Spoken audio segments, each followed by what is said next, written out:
Hi everybody, it's Az here from Heel vs Babyface with the final boss, the Shah of Pride, for the first wing of the Veil of Eternal Sorrows, which is part of the Siege of Orgrimmar raid. Now this fight is all about managing your levels of pride, surprise surprise, and down below we see that action bar that's broken up into 4 segments, 25, 50, 75 and 100, and depending on what attacks and abilities hit you, you will actually gain pride throughout the course of the fight, so be careful. I'm going to tell you how to manage it as best you possibly can and make this fight quick, easy and painless.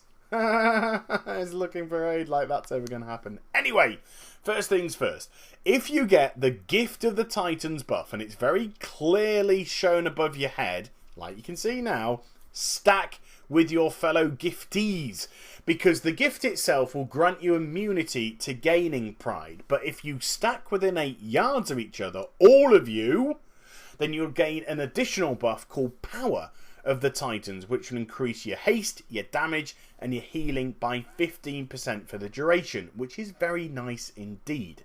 Every so often you'll get 2 people imprisoned. We're at the back of the Shah of Pride here. The prisons are always going to be the one to the left and the one in the top right. You see the 4 prisons around the side there. Once somebody becomes imprisoned, 2 of the 3 turquoise pads will activate orange. You need 1 person to stand on one and 1 person to stand on the other simultaneously. That means at the same time. When you do, it will release the person from the prison, and you want to release them as quickly as possible, because when they are in prison they'll take damage and also gain 5 pride for every second that they're in there as well. Don't get cocky and try and preemptive by standing by the prison, because when it activates it'll simply knock you back, add 5 pride to you and also deal moderate damage. Now after the prison phase you get the manifestation of pride at the back, this ad that's popping up here. Interrupt it at all times. If you don't, its ability will hit somebody for moderate damage and add 5 pride. So you need to blow it down ASAP, but when it dies the nearest 2 people to it will also get 5 pride. So when you do blow it down, alternate. Don't get lazy and think, well, Az will do it all the time, so I don't need to do anything. I'll just focus DPS on the boss. Don't get lazy, because that means that person's going to get more and more pride, which is going to activate some nasty abilities later on, which I'll go into.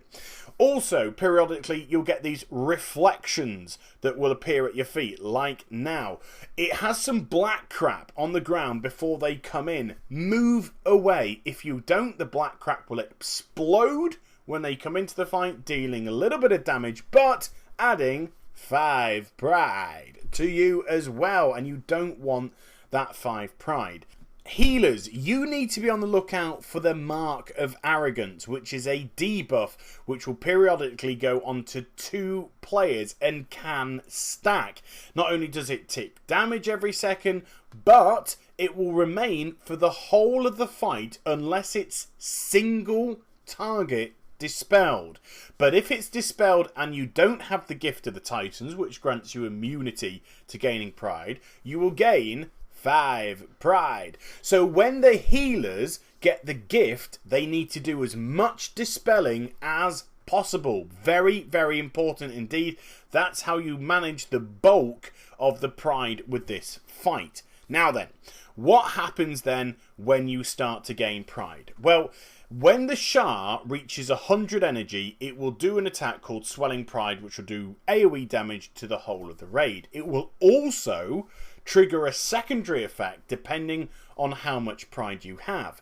Now if you have 0 to 24 pride, don't worry, nothing additional will happen to you, congratulations, but the Swelling Pride will add 5 pride to everybody in the raid anyway.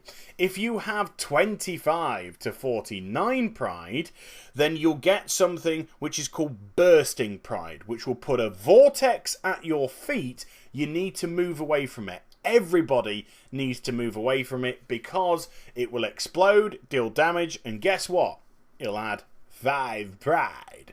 If you have, yeah, whatever. If you have 50 to 74 pride, you'll get something called projection, where it's kind of like the anti-bursting pride, where the vortex will appear 15 yards away from you, but this time you've got to run into it. There's a big orange arrow which points down saying, hey, this is your vortex, stand in it.